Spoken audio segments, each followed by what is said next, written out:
Yes, ഞാനിപ്പോൾ ഉള്ളത് നമ്മുടെ ജൂബിലിയുടെ ഫ്രണ്ടിലാണ്, അതായത് ഹീറോ ജൂബിലിയുടെ. എൻ്റെ ബൈക്കിൻ്റെ സർവീസിന് ഏതായാലും കൊണ്ടുവന്നതാണ്. ഇതിൻ്റെ കുറച്ച് കാര്യങ്ങൾ, അതായത് ബൈക്ക് യൂസ് ചെയ്യുന്ന ആൾക്കാരാണ്, സ്കൂട്ടർ യൂസ് ചെയ്യുന്ന ആളുകൾ, നിങ്ങൾ മസ്റ്റായിട്ട് അറിഞ്ഞിരിക്കേണ്ട കാര്യം, ഇവർ തരുന്ന 8ൻ്റെ പണിയെക്കുറിച്ചാണ് ഇന്ന് ഞാനിപ്പോൾ ഒരു വീഡിയോ ചെയ്യുന്നത്. നിങ്ങൾ കൃത്യമായിട്ട് നോക്കണം. ഞാനിന്നിപ്പോൾ എനിക്ക് തോന്നുന്നൊരു അരമണിക്കൂറോളം ഇവിടെ നിന്ന് സംസാരിച്ചതിന് ശേഷമാണ് പല കാര്യങ്ങളും എനിക്ക് മനസ്സിലായത്. അതെല്ലാവരും ഞാനിപ്പോൾ ഷെയർ ചെയ്തത്. ഹായ്, നമസ്കാരം. ഞാൻ രാകേഷ് എം ജി ടിപ്സിലേക്ക് എല്ലാവർക്കും സ്വാഗതം. എല്ലാവരും സുഖമായിട്ടിരിക്കുന്നു വിശ്വസിക്കുന്നു. ഞാൻ സുഖമായിട്ട് തന്നെ ഇരിക്കുകയാണ്. പക്ഷേ ചെറിയൊരു വിഷമം എനിക്ക് ശരിക്കും ഉള്ളിലുണ്ട്. അതുകൊണ്ടാണ് തുടക്കം നിങ്ങൾക്ക് ആ വീഡിയോ കണ്ടപ്പോഴത്തേക്കും മനസ്സിലായിട്ടുണ്ട് ഞാൻ എവിടെ നിന്നാണ് ആ ഒരു വീഡിയോ സ്റ്റാർട്ട് ചെയ്തെന്നുള്ളത്. പക്ഷേ അവിടെ വെച്ച് ഞാനൊരു വീഡിയോ ആയിട്ട് എടുക്കാത്ത വേറൊന്നും കൊണ്ടല്ല, അവിടെ ഒരുപാട് ലേഡീസ് സ്റ്റാഫും കാര്യങ്ങളൊക്കെ ഉള്ളതുകൊണ്ട് എനിക്ക് ശരിക്കും അവർക്കൊരു ബുദ്ധിമുട്ട് വരാൻ പാടില്ല എന്ന് വിചാരിച്ചുകൊണ്ട് മാത്രമാണ് ഞാൻ അവിടെ വെച്ച് വീഡിയോ എടുക്കാത്തത്. ഇവിടെ വന്ന് നിങ്ങൾക്ക് എല്ലാവരോടും പറഞ്ഞു തരുന്നൊരു കാര്യം, ഈ ഒരു വീഡിയോ നിങ്ങൾ ഉറപ്പായിട്ടും എല്ലാവർക്കും ഷെയർ ചെയ്ത് കൊടുക്കണം. കാരണം ഞാൻ അങ്ങനെ ഇങ്ങനെയൊന്നും എല്ലാ വീഡിയോസും ഷെയർ ചെയ്യാൻ പറയത്തില്ല. പക്ഷേ ഇത് ഞാൻ ഷെയർ ചെയ്യാൻ പറയുന്നതിൻ്റെ കാര്യം വേറൊന്നുമല്ല. എല്ലാവരും ബൈക്ക്, സ്കൂട്ടർ എല്ലാം ഉള്ള ആൾക്കാർ ഇത് മസ്റ്റായിട്ടും അറിഞ്ഞിരിക്കണം. ഇനി അറിയാൻ മേലാത്ത ആൾക്കാർക്ക് നിങ്ങൾ അയച്ചു കൊടുത്ത് ഈ കാര്യമൊന്നും അവർക്ക് മനസ്സിലാക്കി കൊടുക്കണം. വേറൊന്നും കൊണ്ടല്ല, ഒരുപാട് ഫ്രോഡ് പരിപാടി ഇതിനകത്ത് നടക്കുന്നുണ്ട്. നിങ്ങൾ അറിഞ്ഞിരിക്കേണ്ട കാര്യത്തിനെക്കുറിച്ചാണ് ഞാൻ പറയാൻ പോകുന്നത്. അതായത് ഞാൻ എൻ്റെ ബൈക്ക് സർവീസിന് കൊടുത്തായിരുന്നു. സർവീസിന് കൊടുത്ത ഇൻ ദ സെൻസ് നിങ്ങൾക്കറിയാം, കഴിഞ്ഞ ദിവസം ഞാൻ ബൈക്കിൽ നിന്ന് വീണെന്നൊക്കെ പറഞ്ഞൊരു കാര്യം പലരും ശ്രദ്ധിച്ചിട്ടുണ്ടായിരിക്കും. ഇനി കണ്ടിട്ടില്ലെങ്കിൽ അതിനൊരു വീഡിയോ ചെയ്തിട്ടുണ്ട്, ജസ്റ്റ് ഒന്ന് കണ്ടു നോക്കുക. ഈ വീഡിയോ ഡേറ്റ അവസാനം ഇട്ടേക്കാം. അതിനകത്ത് ചെയിൻ്റെ ഒരു കംപ്ലയിൻറ്റ് വന്നാണ് അന്ന് ഞാൻ വീണെന്ന് പറഞ്ഞിട്ടുണ്ടായിരുന്നു. അപ്പോൾ അതെല്ലാം കഴിഞ്ഞ് ഞാൻ സർവീസിന് കൊടുത്തു. എഞ്ചിൻ ഓയിൽ റീപ്ലേസ്മെൻറ്റ്, ഫോർക്കിൻ്റെ ഓയിൽ മാറുക, അങ്ങനത്തെ കുറേ കാര്യങ്ങൾ, ഏറെക്കുറെ 5100 രൂപയോളം ബില്ല് പറഞ്ഞിട്ടുണ്ടായിരുന്നു. Okay, what ever it is, പ്രശ്നമില്ല. ഞാൻ പറഞ്ഞിട്ടുണ്ട് നമ്മൾ ചെയ്യുന്ന വർക്കിന് പേയ്മെൻറ്റ് കൊടുക്കാൻ റെഡിയാണ്, കൊടുക്കണം എന്ന് എപ്പോഴും പറയുന്നൊരു വ്യക്തിയാണ് ഞാൻ. പക്ഷേ ഈ പേയ്മെൻറ്റ് കൊടുക്കുന്നതിൻ്റെ കാര്യം, ഒരു കാര്യം തന്നെ ഒരു 4 വട്ടം ലേബർ എഴുതിയിട്ട് കഴിഞ്ഞ് കൊടുക്കേണ്ട ആവശ്യമുണ്ടോ? നിങ്ങൾ തന്നെ പറയാം. അതായത് ബ്രേക്ക് ക്ലീൻ ചെയ്യുന്നു, ഒരു 4 പ്രാവശ്യം ബ്രേക്ക് ക്ലീനിങ്ങിൻ്റെ ലേബർ ഓരോന്നോരോന്നായിട്ട് എഴുതി കഴിഞ്ഞ് തരേണ്ട കാര്യമുണ്ടോ? ഇതാണ് എൻ്റെ ചോദ്യം. ഞാൻ അവിടെ ചെന്നു, അവിടുത്തെ സർവീസ് അഡ്വൈസറോട് കാര്യങ്ങൾ സംസാരിക്കുന്നു. അവർ ബില്ലെടുത്ത് തന്നിട്ട് അങ്ങോട്ട് അടച്ചോ? ഇതാണ് സ്ഥിരം നടക്കുന്നത്. അല്ലെങ്കിൽ നിങ്ങളുടെ ആർക്കെങ്കിലും ഈ പറഞ്ഞൊരു കാര്യത്തിൽ മിസ്റ്റേക്ക്, അല്ലെങ്കിൽ അങ്ങനെയല്ല, ഞങ്ങളുടെ ഇന്ന ഷോറൂമിൽ ചെന്ന് കഴിഞ്ഞാൽ അവർ ബില്ല് ഫുൾ എക്സ്പ്ലെയിൻ ചെയ്ത് തരും. അതായത് ഷോറൂം, ബൈക്കിൻ്റെ ഷോറൂം അല്ലെങ്കിൽ സ്കൂട്ടറിൻ്റെ ഷോറൂമിലാണ് ഞാൻ പറയുന്നത്. ബില്ല് മുഴുവൻ എക്സ്പ്ലെയിൻ ചെയ്ത് തന്നിട്ടാണ് നിങ്ങളുടെ പൈസ കൊണ്ട് അടയ്ക്കാൻ പറയുന്നതെങ്കിൽ ഓക്കെ. പക്ഷേ എത്ര പേരിത് ചെയ്യുന്നുണ്ട്? അങ്ങനെ ചെയ്യുന്ന ആൾക്കാരുണ്ടെങ്കിൽ ഉറപ്പായിട്ടും താഴെ ഒന്ന് കൊടുത്തേക്കണം. അതായത് നിങ്ങളത് ഫേസ് ചെയ്യുന്നുണ്ട്, നിങ്ങളവിടെ കൊണ്ട് കൊടുത്തു കഴിയുമ്പോൾ നിങ്ങൾക്ക് ബില്ല് കംപ്ലീറ്റ് എക്സ്പ്ലെയിൻ ചെയ്ത് തരുന്ന ഒരു സ്ഥലം ഉണ്ടെങ്കിൽ സ്ഥലത്തിൻ്റെ പേര് നിങ്ങൾ താഴെ കൊടുക്കണം.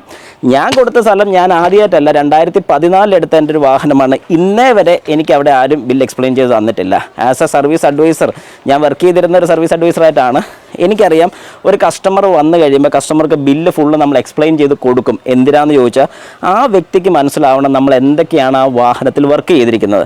ഇതിപ്പോൾ ഞാൻ ചെന്ന് കഴിഞ്ഞപ്പോൾ എനിക്ക് തന്നൊരു ബില്ലാണിത്. ബില്ല് ഞാൻ വ്യക്തമായിട്ട് ഒന്നുകൂടെ ഇട്ടേക്കാം, ചിലപ്പോൾ ഇതിനകത്ത് അത്ര ക്ലിയർ ആയിട്ട് കാണത്തില്ല, ഒന്നുകൂടെ സൈഡിൽ ഇട്ടേക്കാം.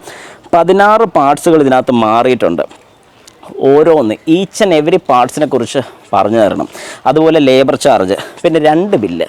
ഈ 2 ബില്ലല്ല, എനിക്കിതിന് മുമ്പ് വേറൊരു ബില്ല് തന്നു, അതിൻ്റെ ഒരു ഫോട്ടോയും കൂടി ഞാനിവിടെ അറ്റാച്ച് ചെയ്തോളാം. ഈ കാണിക്കുന്ന ബില്ലെന്ന് പറഞ്ഞു കഴിഞ്ഞാൽ പ്രീ ഇൻവോയ്സ് ആണ്, അല്ലെങ്കിൽ പെർഫോമ ഇൻവോയ്സ്. ഇതാണ് അവരെപ്പോഴും തരുന്ന ഒരു കാര്യം, അല്ലാതെ ഇൻവോയ്സ് തരാറില്ല. എത്ര പേര് ശ്രദ്ധിച്ചിട്ടുണ്ട്, നിങ്ങളൊരു ബില്ല് നിങ്ങൾക്ക് കൈ കിട്ടുന്ന സമയത്ത് നിങ്ങൾക്ക് തരുന്ന ഒരു പ്രീ ഇൻവോയ്സ് അല്ലെങ്കിൽ പെർഫോമ ഇൻവോയ്സ് ആണോ? ഈ പെർഫോമ ഇൻവോയ്സിൽ റിസീവ്ഡ് സീൽ എന്തിനാണ് വെക്കുന്നത്? എനിക്കറിയത്തില്ല. ഈ പെർഫോമ ഇൻവോയ്സ് എന്ന് പറഞ്ഞാൽ കസ്റ്റമറെ കാണിച്ച് കസ്റ്റമർ ഓക്കെ എന്ന് പറഞ്ഞു കഴിഞ്ഞിട്ടാണ് ഇൻവോയ്സ് എടുക്കുന്നത്. അങ്ങനെയാണ് എനിക്ക് തന്ന പേപ്പർ ഇത് കിട്ടി പൈസ അടച്ചോളാൻ പറഞ്ഞു. അപ്പം ഇൻവോയ്സ് എന്ത് ചെയ്യുമെന്ന് ഞാൻ ചോദിച്ചപ്പോഴാണ് എനിക്ക് ഈ ഒരു ഇൻവോയ്സ് പേപ്പർ തരുന്നത്. അവിടെ തന്നെ തുടങ്ങുന്നു കള്ളത്തരങ്ങൾ. എന്തിനാണ്? കാരണം പ്രീ ഇൻവോയ്സ് അല്ലെങ്കിൽ പെർഫോമ ഇൻവോയ്സ് എന്ന് പറഞ്ഞു കഴിഞ്ഞാൽ നമുക്കിതിനകത്ത് മാറ്റങ്ങൾ വരുത്താൻ സാധിക്കും. അതായത് ഈ ഒരു പേപ്പർ നമുക്ക് തന്നു കഴിഞ്ഞാൽ ഇവരെന്തൊക്കെ മാറ്റങ്ങൾ ഇതിനകത്ത് വരുത്തുന്നു എനിക്കറിയില്ല. എന്ത് വേണമെങ്കിലും ചെയ്യാൻ സാധിക്കും. കാരണം ഇതിനകത്തുനിന്ന് പാർട്സുകൾ ഇവർക്ക് റിട്ടേൺ എടുക്കാം, റിട്ടേൺ എടുത്തതിന് ശേഷം ലേബർ കൂട്ടിയിടാം, എന്ത് വേണമെങ്കിലും ചെയ്യാൻ പറ്റും. എന്തുകൊണ്ട് ഈ പെർഫോമ ഇൻവോയ്സ് നമുക്ക് തരുന്നു? അറിയില്ല. ഓക്കെ, പിന്നെ ഇനി ഇതിനകത്ത് പറഞ്ഞു വന്ന മെയിൻ കാര്യങ്ങൾ പറഞ്ഞു തരാം. ഓക്കെ, അപ്പോൾ ഇത് ഞാൻ ബില്ല് അടച്ചതിൻ്റെ ഒരു പേപ്പറാണ്. അതിലും എനിക്ക് പെർഫോമ ഇൻവോയ്സിലാണ് ഇവർ ഞാൻ ബില്ല് അടച്ചതിൻ്റെ സ്ലിപ്പ്, കാര്യങ്ങൾ റിസീവ്ഡൊക്കെ അടിച്ചു തന്നത്. എന്നിട്ടാണ് ഞാൻ ചോദിക്കുന്നത്, അതായത് പുറത്തോട്ട് ഇറങ്ങി കഴിയുമ്പോഴത്തേക്കും, ഇറങ്ങുന്ന സമയത്താണ് എനിക്ക് തരുന്നത്. ബില്ലടച്ച് കഴിഞ്ഞാൽ വണ്ടി ഇറക്കി കിട്ടത്തുള്ളല്ലോ. അത് കഴിഞ്ഞ് ചോദിച്ചപ്പോഴാണ് ഇൻവോയ്സ് കിട്ടുന്നത്. അതുവരെ ഇൻവോയ്സിനെ കുറിച്ച് ഒരു ഐഡിയ ഇല്ല. പിന്നെ ഇതിലിപ്പോൾ കുറച്ച് പേർക്കെങ്കിലും സംശയം തോന്നുമായിരിക്കും, ഇതിനകത്ത് എങ്ങനെ മാറ്റാൻ സാധിക്കും? ഒരു കസ്റ്റമർ പോയതിന് ശേഷം പ്രീ ഇൻവോയ്സ് അല്ലെങ്കിൽ പെർഫോമ ഇൻവോയ്സിൽ അവർക്ക് വേണമെങ്കിൽ എന്ത് വേണമെങ്കിലും കാണിക്കുക. ഇൻവോയ്സ് ചെയ്ത് കഴിഞ്ഞാൽ ഓക്കെ, മാറ്റാൻ പറ്റില്ല, കാരണം ഇൻവോയ്സ് നമ്പർ വരുന്നുണ്ട്. പെർഫോമ ഇൻവോയ്സ് ചെയ്യാൻ പറ്റത്തില്ല. എന്ത് വേണമെങ്കിലും ചെയ്യാം, നമുക്ക് ഇഷ്ടമുള്ള എന്ത് വേണമെങ്കിലും ചെയ്യാം. അതിനകത്തുള്ള പാർട്സ് മാറ്റണമെങ്കിൽ പാർട്സ് മാറ്റാം, ലേബർ കൂട്ടണമെങ്കിൽ ലേബർ കൂട്ടാം. ഈ ഒരു പരിപാടി നടക്കും. അപ്പോൾ ഈ 2 കാര്യങ്ങൾ നിങ്ങൾ ശ്രദ്ധിക്കുക. നിങ്ങൾ എപ്പോഴും ബില്ല് മേടിക്കുന്ന സമയത്ത് ഇൻവോയ്സ് തന്നെ ചോദിക്കുക. അതായത് ഇൻവോയ്സ് വേണമെന്ന് പറയണം, നമ്മൾ പൈസ കൊടുക്കുന്നല്ലോ, വെറുതെ ഒന്നുമല്ലല്ലോ. പിന്നെ ഒരു സർവീസ് സെൻറ്ററിൽ നമ്മൾ ചെന്ന് കഴിഞ്ഞാൽ ഇതിൻ്റെ ഫുള്ള് ഡീറ്റെയിൽസ് അവർ നമുക്ക് പറഞ്ഞു തരാൻ ബാധ്യസ്ഥരാണ്. അല്ലാതെ ചേട്ടാ അതിങ്ങനെയാണ് അങ്ങനെയാണ് ഇതിലൊന്നും കഥയില്ല. അപ്പം ഞാൻ പറഞ്ഞു ഞാൻ ചെയ്തിരുന്ന സ്ഥലം മാരുതിയാണ്. ചേട്ടാ മാരുതി വേറെ ഇത് വേറെ അതെനിക്കും അറിയാം. പക്ഷേ ചെയ്യുന്ന രീതിയിൽ ഞങ്ങളുടെ അവിടെ ബ്രേക്കിന് സർവീസ് ചെയ്യുകയാണെങ്കിൽ ഒരു ബ്രേക്കിന് ഒരു കോഡ്. ഇവിടെ എനിക്ക് കിട്ടിയിരുന്ന ആദ്യത്തെ ബില്ലിൻ്റെ പേപ്പർ ഞാൻ ഇട്ടേക്കാം. ഇപ്പോൾ ഇതിനകത്തില്ല, ഇതിനകത്ത് ഇതിനകത്ത് മാത്രമേ ഉള്ളൂ. ബ്രേക്ക് എന്ന് പറഞ്ഞ് ഒന്നേ കൊടുത്തിട്ടുള്ളൂ. അവിടെ ഫ്രണ്ട് ബ്രേക്ക് തന്നെ 2 പ്രാവശ്യം. അപ്പം ഞാൻ ചോദിച്ചു ഫ്രണ്ട് ബ്രേക്ക് എന്തിനാണ് 2 പ്രാവശ്യത്തെ ലേബർ?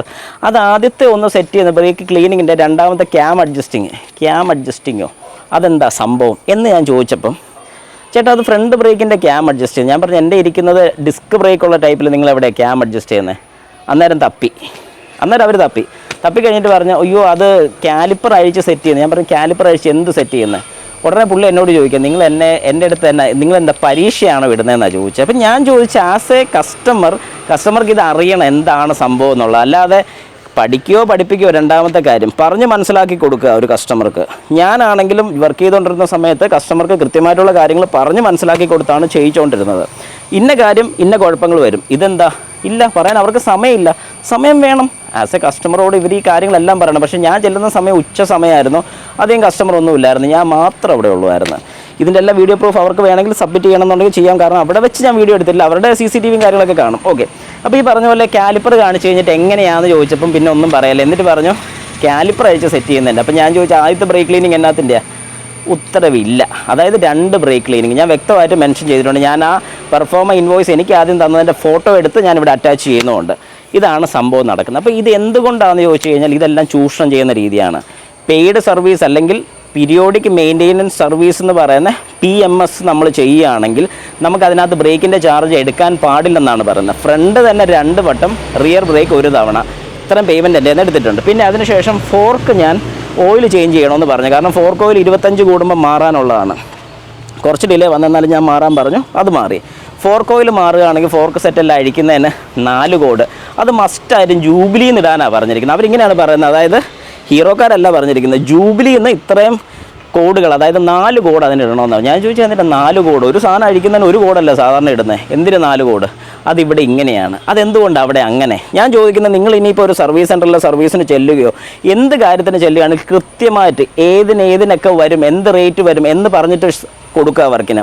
ഇവരാദ്യം എന്നോട് വിളിച്ചപ്പോഴേ പറഞ്ഞു ഒരു 5000, 5100 രൂപ വരും. കറക്റ്റ് ആ പറഞ്ഞ റേറ്റ് ഒപ്പിച്ചു.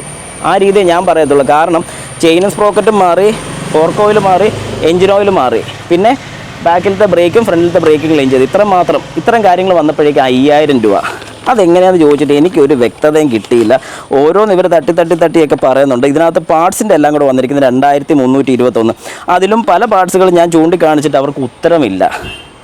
ഇപ്പോൾ ഇതിനകത്ത് ഞാൻ റെഡ് ബോണ്ട് എന്നൊക്കെ കണ്ടു. റെഡ് ബോണ്ട് എന്താ? റെഡ് ബോണ്ട് അല്ല, ഗ്രീസാണ്. എന്നാൽ പിന്നെ ഗ്രീസ് നിന്ന് കിട്ടാൻ പോലും എന്തിനാണ് റെഡ് ബോണ്ട് എന്ന് ഇടുന്നത്? ഇങ്ങനെ ഓരോ കാര്യങ്ങൾ ഇതിനകത്ത് ചോദിക്കുമ്പോൾ അവർക്കും വ്യക്തമായിട്ടൊരു ഉത്തരവില്ല. അപ്പോൾ നിങ്ങൾ മനസ്സിലാക്കേണ്ട ഒരു കാര്യം എന്ന് പറഞ്ഞാൽ എന്തെങ്കിലും രീതിക്ക് സർവീസിന് കൊടുക്കുന്ന സമയത്ത് വ്യക്തമായിട്ടൊരു രീതിയിൽ അവരുടെ നിന്നെല്ലാം കാര്യങ്ങൾ എന്തൊക്കെയാണ് റീപ്ലേസ് ചെയ്യുന്നത് എല്ലാം നിങ്ങൾ മനസ്സിലാക്കി മേടിച്ചിട്ടേ പോകുള്ളൂ. അതിപ്പോൾ ഏത് ഷോറൂമാണല്ലോ, ഞാൻ ജൂബിലി മാത്രം ഉദ്ദേശിച്ച് പറയുന്നതല്ല, ഏത് ഷോറൂമിലാണ് നിങ്ങൾ കൊണ്ടുപോകുന്നതെങ്കിലും കൃത്യമായിട്ട് അറിയണം. പിന്നെ ഒരു കാര്യം കൂടെ എനിക്ക് ആഡ് ചെയ്യാനുള്ള, ഇൻഷുറൻസ് ക്ലെയിം ഒക്കെ വരുന്ന സമയത്ത്, അതായത് നിങ്ങളിപ്പോൾ ഒരു ഇൻഷുറൻസ് ക്ലെയിം ചെയ്യുകയാണ്, കാറിൻ്റെയൊക്കെ ഇൻഷുറൻസ് ക്ലെയിം എന്ന് പറയുമ്പോൾ വളരെ സിമ്പിളാണ്, ഒന്നും അറിയേണ്ട കൊണ്ട് കൊടുത്താൽ മതി ഡോക്യുമെൻറ്റ്സ് ഒക്കെ. പക്ഷേ ബൈക്കിൻ്റെ എന്തുകൊണ്ട് കോംപ്ലിക്കേറ്റഡ് ആക്കിയെന്ന് പറഞ്ഞാൽ നമ്മളാരും ചോദിക്കാത്തതുകൊണ്ടാണ്. കമ്പനി ടൈപ്പുള്ള ഇൻഷുറൻസ് ഏതാണോ ആ ഇൻഷുറൻസ് മാത്രമേ എടുക്കാവുള്ളൂ. അതായത് പുതിയ വാഹനം നിങ്ങൾ എടുക്കുന്ന സമയത്ത് നിങ്ങൾ ചോദിക്കണം ഈ കമ്പനിയായിട്ട് ടൈപ്പ് ഉണ്ടോ, അങ്ങനെ ടൈപ്പുള്ള ഇൻഷുറൻസ് മാത്രം എടുക്കുക. അവരുടെ ഷോറൂമിൽ നിന്ന് കൊടുക്കുന്ന പല ഇൻഷുറൻസിനും ടൈപ്പ് ഇല്ലെന്നാണ് പറയുന്നത്. അതായത് കഴിഞ്ഞ ദിവസം ജൂബിലി തന്നെ ഉണ്ടായ ഒരു ഇഷ്യൂവിനെ കുറിച്ചാണ് ഞാനിപ്പോൾ സംസാരിക്കുന്നത്. അവിടെ എൻ്റെ ഒരു സുഹൃത്തിൻ്റെ വാഹനം കൊണ്ടുകൊടുത്തു, ബൈക്ക് കൊണ്ടുകൊടുത്തു, റിപ്പയർ എല്ലാം കഴിഞ്ഞപ്പോഴേക്കും ഏകദേശം എത്രയായിരുന്നു? 14,000 രൂപയുടെ എസ്റ്റിമേറ്റ് വന്നു. 5,000 രൂപ അടച്ചാലേ വണ്ടി പണിയാൻ പറ്റത്തുള്ളൂ. അതായത് ഒരു ഇൻഷുറൻസ് നമ്മൾ കൊണ്ട് കൊടുക്കുമ്പോൾ സാധാരണ ഒറ്റ പൈസ പോലും അടയ്ക്കേണ്ട, കാരണം വാഹനം അവരുടെ നമ്മൾ കൊടുക്കുകയാണ്. പക്ഷേ ഇവിടെ പറയുന്ന 5,000 രൂപ അടയ്ക്കണമെന്നുള്ളത്. ഓക്കെ, അപ്പോൾ അതിന് ഫസ്റ്റ് 5,000 രൂപ അടച്ചാൽ മാത്രം അവർ വർക്ക് സ്റ്റാർട്ട് ചെയ്തുള്ളൂ. ഓർത്തോണം, ബമ്പർ ടു ബമ്പർ ഇൻഷുറൻസ് ആണ്, അവരുടെ നിന്ന് തന്നെ എടുത്ത ഇൻഷുറൻസ്, അത് ഓർത്തോണം, ആ കമ്പനിയിൽ തന്നെ. കാരണം പുതിയ വാഹനമാണ്, ഫസ്റ്റ് സർവീസ് കഴിഞ്ഞതേ ഉള്ളൂ. ഈ ഒരു വാഹനം ഒരു ആക്സിഡൻറ്റ് ഉണ്ടായതിനു ശേഷം കൊടുത്തപ്പം പറയുന്ന ഒരു കാര്യമാണ് 5,000 രൂപ ആദ്യം അടയ്ക്കണം. എന്തിന്? അപ്പോൾ അങ്ങനെയാണെങ്കിൽ എന്തിനാണ് ഈ ബമ്പർ ടു ബമ്പർ ഇൻഷുറൻസ് ഒക്കെ എടുക്കുന്നത്? പുറത്തുനിന്ന് ഇൻഷുറൻസ് എടുത്താൽ പോരെ. ഒന്നാമത്തെ കാര്യം. രണ്ടാമത്തെ കാര്യം, ഇതെല്ലാം പകൽക്കൊള്ളയാണ്, നിങ്ങൾ ഓർത്തോണം. ഇതെല്ലാം ഇനി നിങ്ങളാണെങ്കിലും വാഹനം കൊണ്ട് കൊടുക്കുന്ന സമയത്ത് ഓർത്തോണം, ഈ കാര്യങ്ങൾ നിങ്ങൾ ചോദിക്കണം. നിങ്ങൾ ചോദിക്കാത്തിടത്തോളം കാലം ഇവർ മുതലെടുത്തുകൊണ്ടിരിക്കത്തേ ഉള്ളൂ. രണ്ടാമത്തെ കാര്യം, ഈ പറയുന്ന പോലെ ഇൻഷുറൻസിൻ്റെ പൈസ എല്ലാം നമ്മൾ അടയ്ക്കുന്നതാണ്. അങ്ങനെയാണെന്നുണ്ടെങ്കിൽ ഇതിനകത്ത് കൺസ്യൂമബിൾസിൻ്റെ 2000 രൂപ അടയ്ക്കണമെന്ന് പറഞ്ഞു. പുതിയ വാഹനം എന്ത് കൺസ്യൂമബിൾസ്? ഇതിന് ഉത്തരവില്ല. ഓരോ കാര്യങ്ങൾ അതും ഇതൊക്കെ വരുന്ന കൺസ്യൂമർ, എന്ത് കൺസ്യൂമർ, പിന്നെ എന്നാത്തിന് ഇൻഷുറൻസ് എടുക്കുന്നത്? ഇതെല്ലാം നിങ്ങൾ വ്യക്തമായിട്ട് ചോദിക്കണം. പിന്നെ ഈ വാഹനം ഇറക്കി കിട്ടണമെന്നുണ്ടെങ്കിൽ 14,000 രൂപ ഫുൾ അടച്ചതിന് ശേഷം മാത്രമേ ഈ വാഹനം കിട്ടത്തുള്ളൂ. അത് പിന്നെ അക്കൗണ്ടിലോട്ട് വരും. ആരുടെ അക്കൗണ്ടാണെന്ന് അവർക്കും വ്യക്തമായിട്ട് അറിയത്തില്ല. ഒന്നെങ്കിൽ കസ്റ്റമർ അല്ലെങ്കിൽ നമ്മുടെ അക്കൗണ്ടിലോട്ട് വരുമെന്ന്. ഇത് എന്ത് ന്യായമാണ് ഇവർ ഈ പറയുന്നത്? എന്തുകൊണ്ടാണ് പിന്നെ നമ്മൾ ഇൻഷുറൻസ് എടുക്കുന്നത്? ഞാൻ കഴിഞ്ഞൊരു 10 വർഷമായിട്ട് മാരുതി വർക്ക് ചെയ്യുന്നൊരു വ്യക്തിയാണ്. അവിടെ നിന്ന് എടുക്കുന്ന ഇൻഷുറൻസ് അല്ലെങ്കിൽ ബമ്പർ ടു ബമ്പർ ഇൻഷുറൻസ് ഒക്കെ ആണെങ്കിൽ പോലും ഏതൊരു പ്രശ്നം വന്നാലും കസ്റ്റമർ ഫുൾ പേയ്മെൻറ്റ് അടയ്ക്കേണ്ടി വരുന്നില്ല. പുറത്തുനിന്ന് എടുക്കുന്ന ഇൻഷുറൻസിന് ഫുൾ പേയ്മെൻറ്റ് അടയ്ക്കേണ്ടി വരുന്നുണ്ട്, കമ്പനി ഇൻഷുറൻസിന് വേണ്ട. അത് ബമ്പർ ടു ബമ്പർ ഇൻഷുറൻസ് ആണെങ്കിൽ 1000 രൂപ മാത്രം ക്ലെയിം ഫീസ് വരുന്നുള്ളൂ. പിന്നെ എന്തിൻ്റെ അടിസ്ഥാനത്തിലാണ് ബൈക്കിന് വ്യത്യാസം ഉണ്ടെന്ന് പറയുന്നത്? അത് ആർക്കെങ്കിലും അറിയാമെങ്കിൽ താഴെ കമൻറ്റിലും കൂടെ ഒന്ന് കൊടുക്കുക. ഇനി ഈ പറയുന്നതിൽ വ്യക്തത ഇല്ലെന്നുണ്ടെങ്കിൽ എന്താണ് അടുത്ത പ്രൊസീജിയർ ചെയ്യാൻ പറ്റുന്നുള്ള നിങ്ങളും കൂടെ ഒന്ന് കമൻറ്റ് ചെയ്യുക. കാരണം നിങ്ങൾക്ക് കൂടെ വേണ്ടിയാണ് ഞാൻ ഈ സംസാരിക്കുന്നത്. അപ്പം ഈ പറഞ്ഞ കാര്യങ്ങളെല്ലാം നിങ്ങളുടെ മനസ്സിലുണ്ടായിരിക്കണം. ഇനി തൊട്ടെങ്കിലും നിങ്ങൾ ബൈക്കോ സ്കൂട്ടറോ എന്ത് സർവീസിനും കൊണ്ട് കൊടുക്കുന്ന സമയത്ത് ബില്ല് കൃത്യമായിട്ട് മേടിച്ചോണം. ഇതിനകത്തുള്ള ഓരോ കാര്യങ്ങളും അവർ എക്സ്പ്ലെയിൻ ചെയ്ത് തരാൻ ബാധ്യസ്ഥരാണ്. കാരണം നമ്മൾ പൈസ കൊടുത്തിട്ടാണ് അവിടെ ചെല്ലുന്നത്, അല്ലാതെ ആരുടെയും ഭാഗത്ത് ഫ്രീ ആയിട്ടുള്ള ഒരു കാര്യം മേടിച്ചുകൊണ്ടല്ല നമ്മൾ ചെല്ലുന്നത്. കാശ് മേടിക്കുന്നതിന് നമുക്ക് കൃത്യമായിട്ടുള്ള കാരണം അറിയണം. എന്തുകൊണ്ടാണ് ഇവർ ഈ പൈസ മേടിക്കുന്നത്, അല്ലെങ്കിൽ എന്തൊക്കെ കാര്യങ്ങളാണ് ചെയ്തതെന്നുള്ളത് വ്യക്തമായിട്ട് ഇവർ പറഞ്ഞാൽ. ഇപ്പോൾ ഇതിനകത്താണെങ്കിൽ പോലും എനിക്ക് ഒന്നാമത്തെ കാര്യം സമയമില്ലാത്തതുകൊണ്ട് എനിക്ക് അധികം തർക്കിക്കാനും പറ്റിയില്ല. എന്നാലും 5100 രൂപ ബില്ല് പറഞ്ഞ് ഞാൻ ഈ 2 വാക്ക് ചോദിച്ചപ്പോഴേക്ക് എനിക്ക് എടുത്ത് തന്ന 4500 രൂപ അടച്ചാൽ മതി. ഓക്കെ, ഞാൻ അടച്ചു പോകുന്നു. കാരണം വേറൊന്നും കൊണ്ടല്ല, സമയമില്ലായിരുന്നു, എനിക്ക് പോയിട്ട് ഒരുപാട് കാര്യങ്ങളുണ്ടായിരുന്നു. എന്നാലും നിങ്ങൾ ഈ കാര്യങ്ങൾ മനസ്സിലാക്കുക. സർവീസ് ചെയ്യുന്നതിന് മുമ്പായിട്ട് തന്നെ കൃത്യമായിട്ട് ഓരോ കാര്യങ്ങൾ ചോദിച്ച് മനസ്സിലാക്കി ഈ കാര്യങ്ങളെല്ലാം ചെയ്തിട്ടുണ്ടോ എന്നും കൂടെ വ്യക്തമായിട്ട് വാഹനം കിട്ടുന്ന സമയത്ത് ഉറപ്പിക്കുക. അതുപോലെ എന്തിൻ്റെയൊക്കെ പേയ്മെൻറ്റാണ് നിങ്ങൾ കൊടുക്കുന്നതെന്ന് ഒരു കാര്യത്തിന് തന്നെ റിപ്പീറ്റ് ചെയ്ത് 2 വട്ടം പേയ്മെൻറ്റ് കൊടുക്കേണ്ട ഒരു ആവശ്യമില്ല. അതെല്ലാം അവരെനിക്ക് ക്യാൻസൽ ചെയ്ത് തന്നു.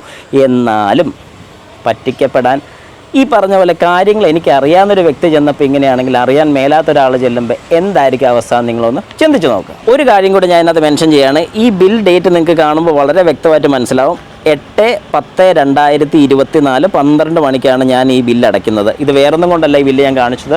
ഇന്നിപ്പോൾ ഡേറ്റ്, നിങ്ങൾ ഈ വീഡിയോ കാണുന്ന സമയത്ത് ഡേറ്റ് 9-ാം തീയതി, അതായത് ഇന്നലെയാണ് ഈ സംഭവം നടക്കുന്നത്. വളരെ വ്യക്തമായിട്ട് നിങ്ങൾക്ക് ഈ കാര്യങ്ങൾ മനസ്സിലാകാൻ വേണ്ടിയിട്ടാണ് ഞാൻ ഉടനെ തന്നെ ഇത് വീഡിയോ എടുത്ത് ചെയ്യുന്നത്. അല്ലാതെ ഒരുപാട് പഴക്കമുള്ള സംഭവമൊന്നുമല്ല. അപ്പോൾ നിങ്ങൾക്കും ഈ കാര്യം മനസ്സിലാവണം.